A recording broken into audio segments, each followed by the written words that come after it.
Returning to the way things are. Today is the full moon of January and the beginning of our winter retreat. We can have an all-night meditation sitting tonight to commemorate the auspiciousness of the occasion.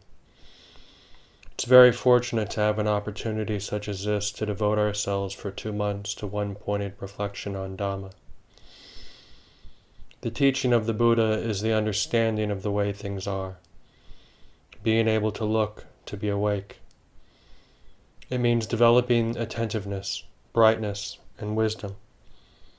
Developing the Eightfold Path, which we call bhavana.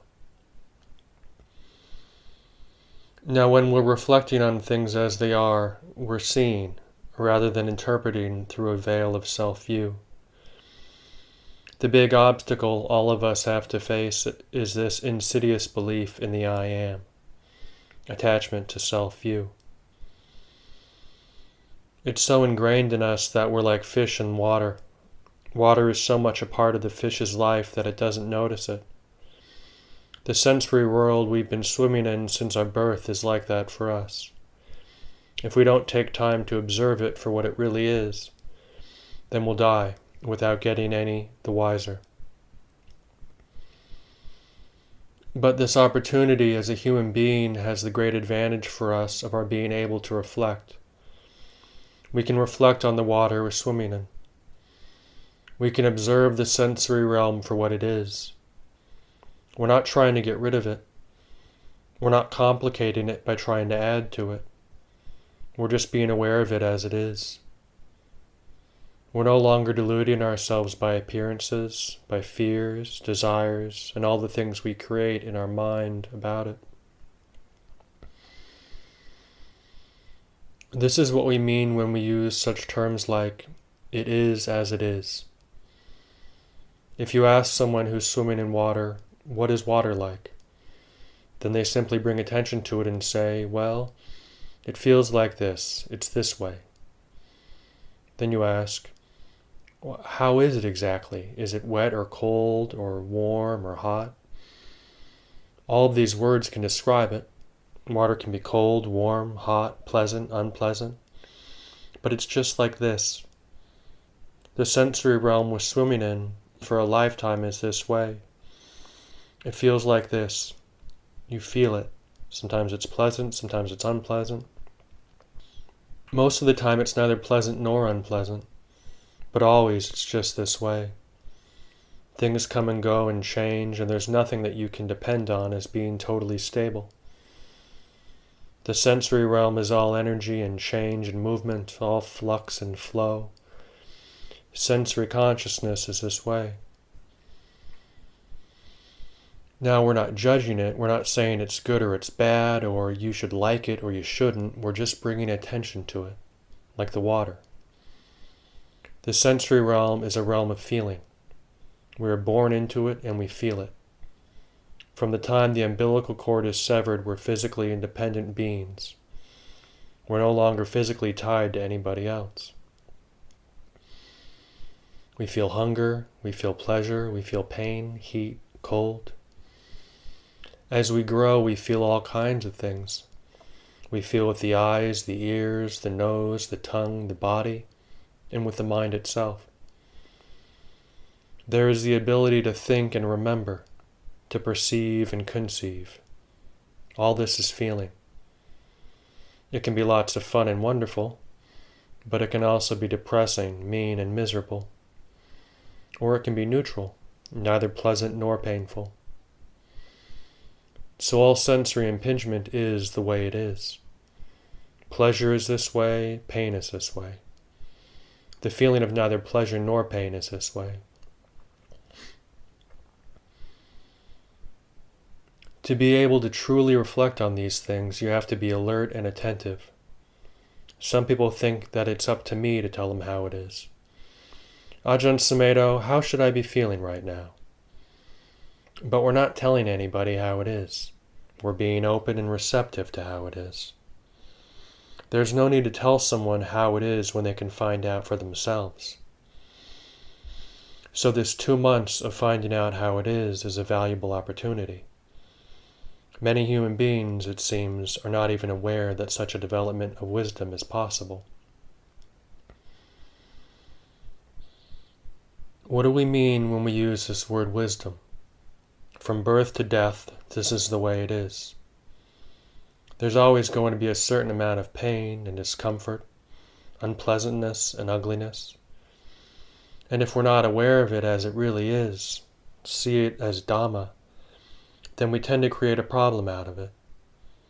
The span between birth and death becomes all very personal. It becomes fraught with all kinds of fears and desires and complications. We suffer a lot in our society from loneliness. So much of our life is an attempt to not be lonely. Let's talk to each other. Let's do things together so we won't be lonely. And yet, inevitably, we are all really alone in these human forms. We can pretend, we can entertain each other, but that's about the best we can do. When it comes to the actual experience of life, we're very much alone.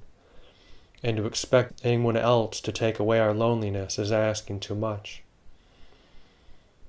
When there's physical birth, notice how it makes us seem separate.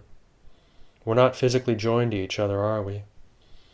With attachment to this body, we feel separate and vulnerable.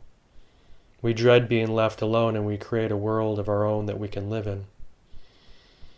We have all kinds of interesting companions. Imaginary friends, physical friends, enemies, but the whole lot of it comes and goes, begins and ends. Everything is born and dies in our own minds, so we reflect that birth conditions death, birth and death, beginning and ending.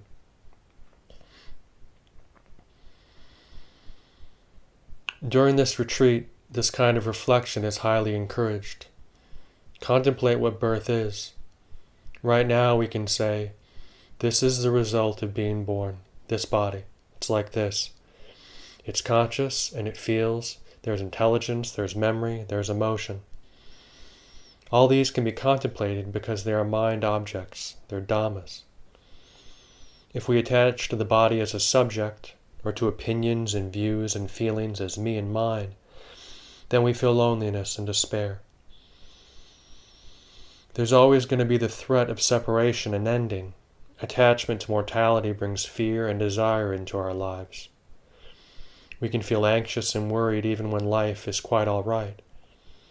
So long as there's ignorance, avijja, regarding the true nature of things, fear is always going to dominate consciousness. But anxiety is not ultimately true. It's something we create. Worry is just that much. Love and joy and all the best in life, if we're attached to them, are going to bring the opposite along also. That's why in meditation we practice accepting the feeling of these things. When we accept things for what they are, we're no longer attached to them. They are just what they are. They arise and cease. They're not a self. Now, from the perspective of our cultural background, how does it appear? Our society tends to reinforce the view that everything is me and mine. This body is me. I look like this. I am a man. I am an American. I am 54 years old. I am an abbot. But these are just conventions, aren't they? We're not saying I'm not these things. Rather, we're observing how we tend to complicate them by believing in the I am. If we attach to them, life becomes so much more than it actually is. It becomes like a sticky web. It gets so complicated, whatever we touch sticks to us. And the longer we live, the more complicated we make it. So much fear and desire comes from that commitment to I am, to being somebody. Eventually they take us to anxiety and despair, and life seems much more difficult and painful than it really is. But when we just observe life for what it is, then it's all right. The delights, the beauty, the pleasures are just that. The pain, the discomfort, the sickness are what they are. We can always cope with the way life moves and changes. The mind of an enlightened human being is flexible and adaptable. The mind of the ignorant person is conditioned and fixed. Whatever we fix on is going to be miserable. Being a man or being a woman, as a permanent belief, is always going to make life difficult. Any class we identify with, middle class, working class, American, British, Buddhist, Theravada Buddhist, grasping to any of these will produce some kind of complication, frustration, and despair. Yet conventionally, one can be all these things. A man, an American, a Buddhist, a Theravadan. These are merely perceptions of mind. They are adequate for communication, but they're nothing more than that. They're what is called samuti Dhamma, conventional reality. When I say, I'm Ajahn Sumedho, that's not a self, not a person, it's a convention. Being a Buddhist monk is not a person. It's a convention. Being a man is not a person, it's a convention. Conventions are as they are. When we attach to them out of ignorance, we become bound and limited. That's the sticky web. We're blinded, being deluded by the convention. When we let go of the conventions, we don't throw them away. I don't have to kill myself or disrobe. The conventions are all right. There's no suffering involved in any of these if there's an awakened mind seeing them for what they are. They just are as they are. They're merely a convenience, expedient to time and place. With the realization of ultimate reality, Paramattha Dhamma, there is the freedom of Nibbana. We are free from the delusions of desire and fear. This freedom from conventions is the deathless. But to realize this, we have to really look at what attachment is. What is it all about? What is suffering and the attachment to the I am process? What is it? We're not asking anybody to deny themselves. Attachment to the view of being nobody is still somebody. It's not a matter of affirmation or negation, but of realization, of seeing. To do this, we use mindfulness. With mindfulness, we can open to the totality. In the beginning of this retreat, we open to the whole 2 months. On the first day, we've already accepted in full awareness all possibilities. Sickness and health, success and failure, happiness and suffering, enlightenment or total despair. We're not thinking, I'm only to get that. I only want to have only the nice things happen to me. And I've got to protect myself so that I'll have an idyllic retreat, be perfectly safe and tranquilized for 2 months. That in itself is a miserable state, isn't it? Instead, we take all the possibilities, from the best to the worst. And we're doing this consciously. That means everything that happens during these 2 months is part of the retreat. It's a part of our practice. The way things are is Dhamma for us. Happiness and suffering, enlightenment or total despair. Everything. If we practice this way, then despair and anguish takes us to calm and peace. When I was in Thailand, I had a lot of these negative states. Loneliness, boredom, anxiety, doubt, worry, despair. But accepted as they are, they cease. And what's left when there's no more despair? The Dhamma that we're looking at now is subtle. Not subtle in the sense that it's high up. It's so ordinary, so very much here and now that we don't notice it. Just like the water for the fish. Water is so much a part of the life of the fish that it doesn't notice it, even though it's swimming in it.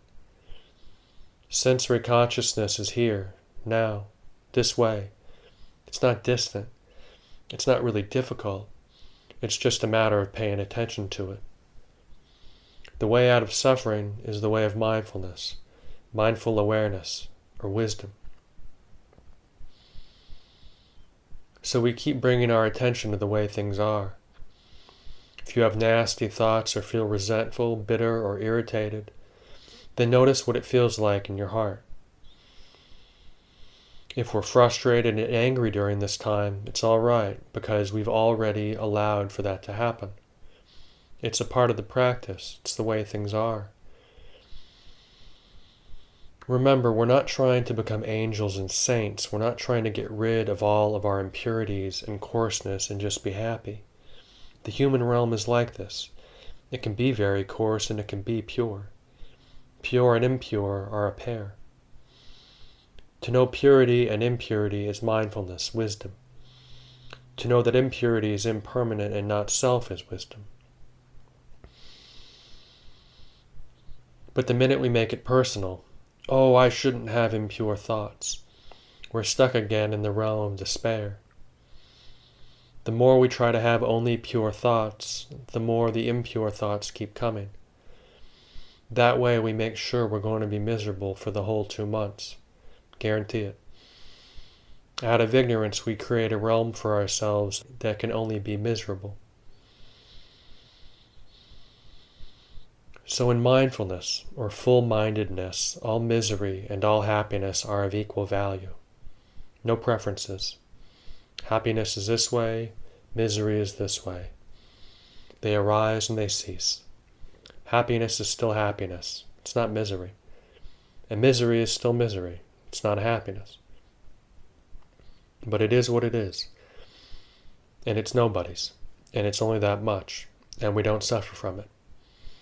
We accept it, we know it, and we understand it. All that arises ceases. All Dhammas are not self.